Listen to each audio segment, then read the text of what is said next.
Sveiciens visiem medību draugiem. Esmu ieradies objektā 22. jūnijas un uztaisīšu nelielu vlogu, kuram iespējams būs interesants iznākums un būs vērts publicēt. To jau mēs redzēsim pēc tam. Bet plāns šoreiz ir tāds, ka es dodos ar kājām, ar pieiešanu. Pirmkārt apskatīt šajā vietā, kur es esmu atbraucis Stirnāžu, un arī pēc tam vakarā jau uz nakti palikt uz Mežcūku. Protams, ja līdz tam tiek izdarīts šāviens, protams, es vairs te nepalikšu, bet ja nebūs Stirnāža nekāda medību situācijas, tad es palikšu pēc tam gaidot Mežcūkas.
Kā jūs redzat, ir jau rīts, un es esmu medību platībās.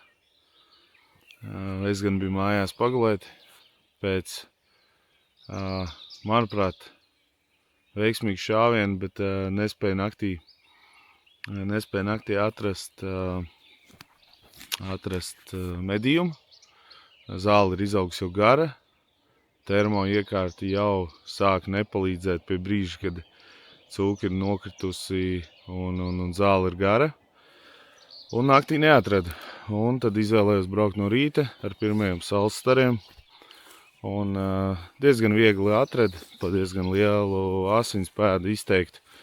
Tā kā medījums ir veiksmīgs. Ir nomedīta pērnā mežcūka.